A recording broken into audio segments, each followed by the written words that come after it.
And with that, we'll go straight to our next speaker. Our next speaker, Andres Angelani, is the Chief Executive Officer of a company I'm sure many of you, especially from Romania, are familiar with, Cognizant, Softvision, a leading software product engineering company with a major presence in Cluj. And he is a proven leader at blending design and engineering disciplines, not only to boost business performance, but also help organizations build modern businesses that can seize the potential of the digital revolution, which especially in these COVID times we are all seeing. And his talk is going to explore a highly important topic in the current times about breaking old workforce norms in this new normal. Please all join me in welcoming Andres Angelani.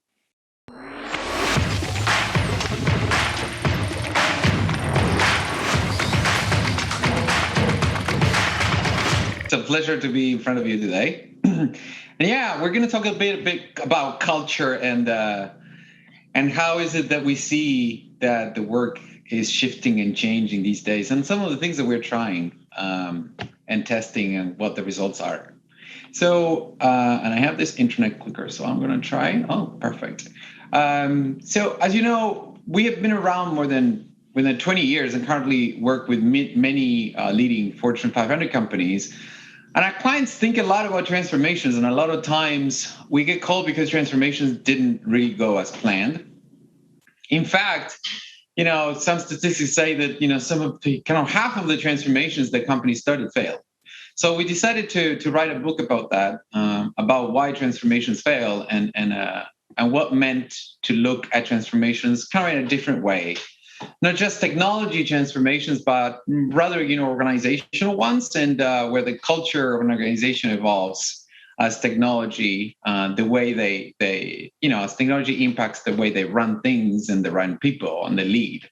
So a lot of mistakes that people make is to think that they invest in technology and they're transformed, and the reality is that it's about transforming the kind of the tissue, the culture of the organization versus not just the tech or the operations, right? So everyone's gonna get a copy of this book. It came out literally a few months before COVID hit, and as you look back at the end of 2019, you had many organizations and industries struggling with transformations, and there was a lot of confusion, as I said, a lot of failure. And then when COVID hit, if you didn't transform before that, then you sure as hell you had to do it immediately, right? So it really posed a kind of a challenge. And the first question most of us ask is, how can we possibly innovate during COVID? And that question was quickly followed by how much can we innovate right now, right? So everybody has used the last 18 months to transform in some kind of way. Michael Dell said, that one of nearly 50% of survey respondents said that, they have permanently changed how they interact with their bank since COVID-19. For example, we need to get comfort with transformation, really. And successful organizations create and operate in a mode of perpetual transformation. And for them, they're constantly innovating. So in essence, COVID really turbocharged this transformation. So what is the new normal for us, right? And it is here to stay. In fact, it's not just our normal, which speaks to our opportunities and the future of the work on technology. And the way that we structure this to understand it is, asking pretty basic questions, right? How it would impact us. When, where, and when do we do the work, for example? How do we work? And what developments motivate us? And why, very importantly, why do we work, right? And the answer, especially moving forward, might surprise you and lies beyond kind of the obvious, right? So what I want to do is I'm going to go start one by one and concentrate on these questions and then try to figure out alternatives to apply. And this can apply to small groups or bigger groups. So it's not just for the big companies like ourselves. It's just something that everybody should be should be thinking about and trying and testing, right? I'm sure that at this point, a lot of these things are being done, but what about, looking at them holistically to impact the overall experience and what we see work in the future moving forward? So first of all, we're going to do where we work today, and it's kind of very likely very different than where we worked before COVID. And I'm not saying anything that you don't know here. Some of us spent long hours on a train or in traffic, in our cars, getting to our jobs. I live in New York City, so imagine that here commute is a big deal. If you live in the suburbs, that was very important. But then, we have proven ourselves to be resilient. Zoom, Teams, Slack, and other collaboration platforms have enabled us to be effective in our remote environments. We have not only had to worry about business travel, which has saved us money, but the other expense that's likely to take a huge hit is commercial real estate. CEOs are now looking to reduce their commercial and carbon footprint because there is an opportunity, which leads us back to the original question: where do we work and what does that look like? So here's a scene that many of us haven't experienced in a while, but remember very well. That is an airport, especially in North America, where everybody flies everywhere. This is a very, very common scene. And then you get to your destination, and we're in a giant hurry. And small business, big business, it doesn't matter. We are experienced this. And given last year, maybe some of us can't wait to experience this again. But this is something that we used to hate. The need to get to an office or go to a business trip has been disruptive, really, we believe. Crowded airports or planes and long commutes. The idea where you work, it was primed to change and be disruptive back then, but just COVID moved things along much faster than we thought. Now, this is really what we can expect. Personal travel, vacation, beaches, honeymoons, Disney, this is all coming back. I took a trip recently with my wife, for example, to get away for a few days, and it was a packed flight. Everybody had masks, but it was really packed in there. And business travel really will never be the same as it was before COVID. And this is what it's not just us that say this, but just an impact, the overall impact. We're doing this, so business really has decreased in terms of travel, and many people have avoided long commutes. And if look at us, we're successfully working together now and in presenting remotely. And for many of us, that has meant working longer hours as well. So there are other kind of negative impacts. It's no longer 9 to 5. It's more like 9 to 9. It's 5 to 9, or maybe 24/7 in some cases. It's hard for certain people, not for all personalities, but it's hard for certain people to kind of stop work. And work is everywhere, in the checkout line, in our kids' games, the night before we go to bed, etc. So it's kind of very, very pervasive. So for us at Softvision, we're trying to be more flexible, right? And in the past we couldn't because the clients were not flexible. But now, since the clients are flexible, we have an opportunity to be a lot more autonomous of where we work. Especially, when you work with Fortune 500 companies, you're just kind of tied to a lot of confidentiality rules.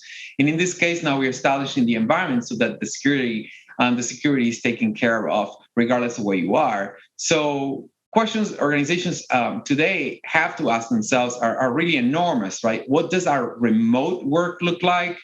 What do we need to think about with respect to our existing offices and facilities, not just locally, but globally in the bigger companies? And our best talent doesn't necessarily have to move to a city for a dream job, really.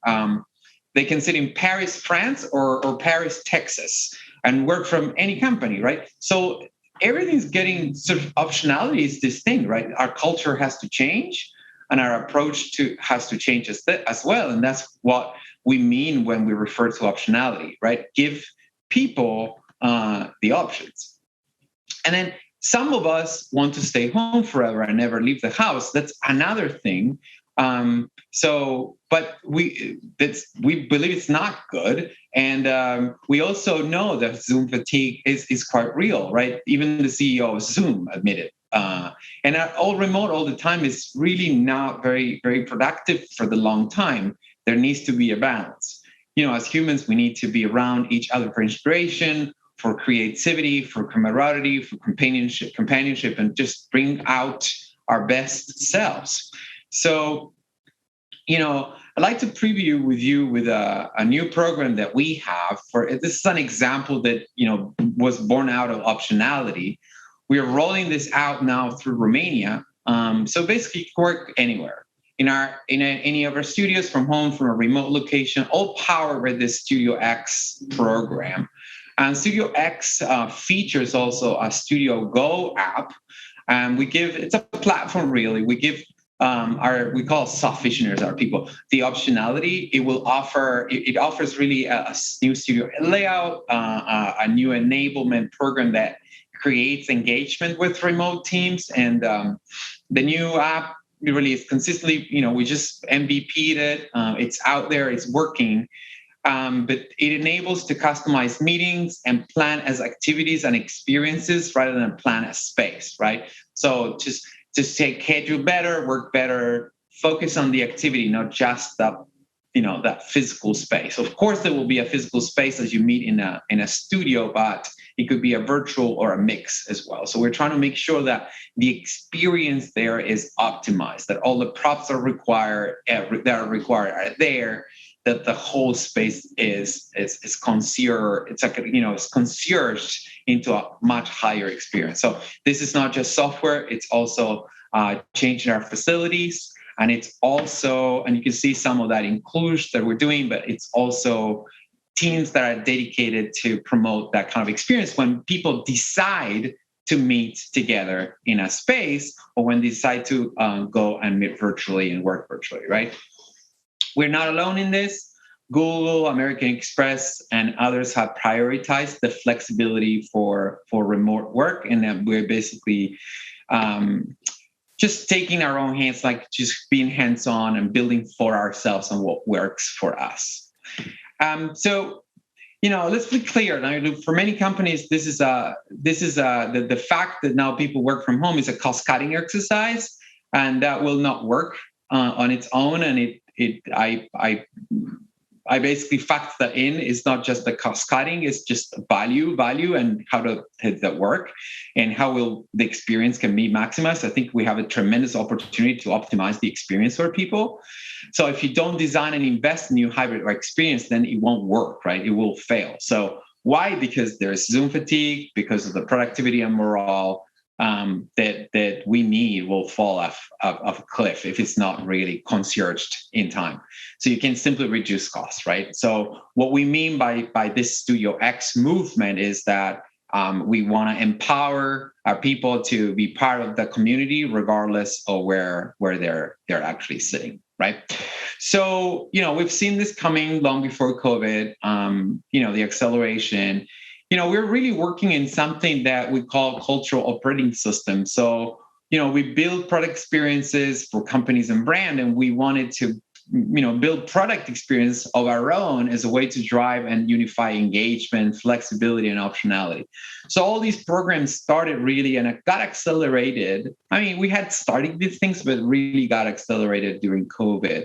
And because we wanted to say, well, we'll codify that DNA, right? So another of these big questions after what is how we work. And this is a great segue because we talked about where we work, and now, how is it that we work? There's this sort of a symbiotic relationship between how much employees embrace your corporate culture and your agility as an organization. When the strong culture exists, then work communities become less siloed and instead, really faster, collaborative environments for talent and team development. And this really creates a stronger sense of belonging among the community members and leaders alike. We call that sense of community at Cognizant Softvision. And there is a ton of data that demonstrates the importance of culture, especially now, 18 months into COVID. 46% of job seekers, for example, say that company culture is very important when choosing to apply, and 91% of managers in the US, for example, say that a candidate's alignment with the company culture is equal to or more important than the skills and the experience, right? Many global companies are built on culture, which lies at the heart of their DNA, and this gets translated to the experience that their customers and clients have when they become into contact with the brand. You can see Zappos, Adobe, Google, Southwest Airlines here all score really high in culture with their employees, and their programs kind of dictate this. So we get culture in a new normal. Culture plays an increasingly large role, whether you're a distributed team working from home or collaborating in an office. The bottom line is that, culture really eats strategy for breakfast. And I'm sure that you've heard this and will do so for the foreseeable future. So how will we be successful in this new future work? And that's by creating an innovative, creative, and sustainable culture that really attracts and retains the best talent. And then, given our current environment, we now have large groups of people totally distributed, maybe even in different time zones. So some are working on a new app, some are comparing notes and code in a Scrum meeting, others are building a new e-commerce platform, right? So the question is, how can we best manage talent with care and empathy and collaboration while they're still inspiring and developing talent to ensure productivity for our clients and your business, right? From our point of view, this really is less about talent management and more about community development, right? So one of the things that we see in the new normal that is accelerating something that we have started many years ago is that investment in community and enabling and inspiring them to connect and engage. So the community of that talent, it groups together, really grows together, and incentivizes their members, right? How do we create communities, right, where everybody wants to join and constantly transform? We make it fun and create the right really culture for continuous improvement. About a couple of years ago, we came out with a few ideas to make this community world that we're building more systematic and more consistent, so that a community in one studio could relate and connect to the same community anywhere in the studio in the world. Like in the case of a software company, our communities are technical communities, product communities, design communities.